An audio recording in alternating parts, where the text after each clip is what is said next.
Turn over to Terry.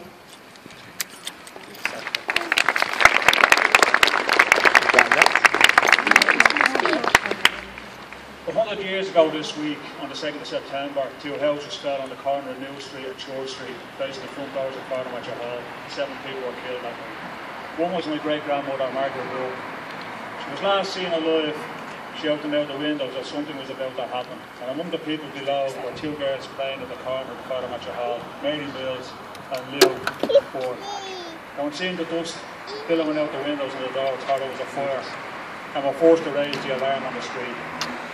Young Lou Bourne ran into her home at Nicholas Avenue to tell her mother what was happening, but when she got back, the 66 had collapsed, killing 7.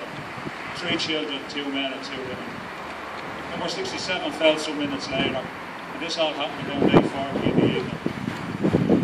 Mass was on at Church Street, chapel behind me, and a play was on at the Farnham Hall.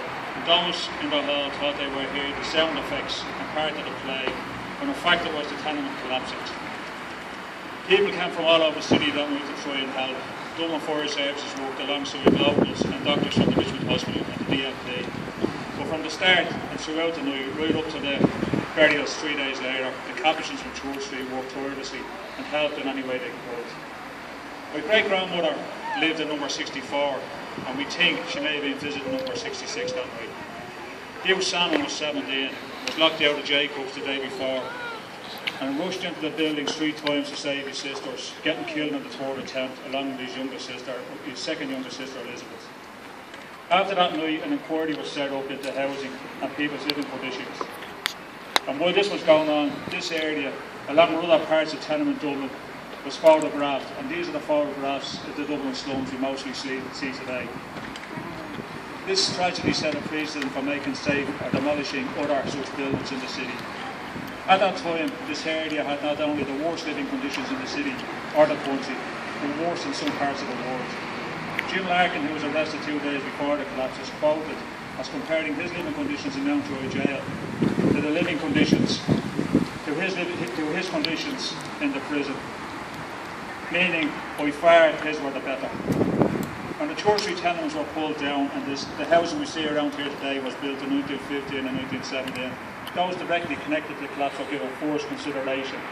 However, for some reason, my grandmother, Lil, Margaret's daughter, was not to be part of this consideration. We are not sure why, but we think it was because, as her 2 brothers were gone to England and she was single girl, and her father had died before the collapse, this might have been the reason. Either way, on hearing this, the old tenement residents banded together to petition Dublin Corporation, demanding that she be looked after, and she got one of the last single-storey houses on Church Terrace. A strong part of that old tenement committee was Thomas Devlin. I'd like to thank the Stony Batter and Smithfield History Group for allowing me to take part in this remembrance and for allowing me to lay a wreath in recognition of those that died. To those 7 who lost their lives that night, 7 flowers will be placed at the plaque with people who are descendants of those who were there their awful nights. Noel Hughes, who was related to 3, John Shields, Peter Crowley and Elizabeth Fagan. Hannah and Thomas Devlin, they were grandchildren of Thomas Devlin, who was a hero on that night. Essie Hoyland and Mrs Savage, whose mothers were the 2 little girls playing outside the Farnham Hall and who raised the alarm.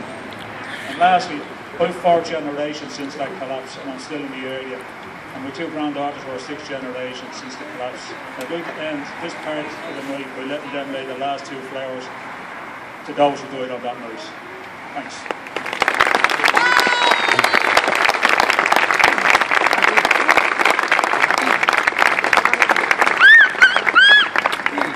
Unfortunately, the pack is off the fire side.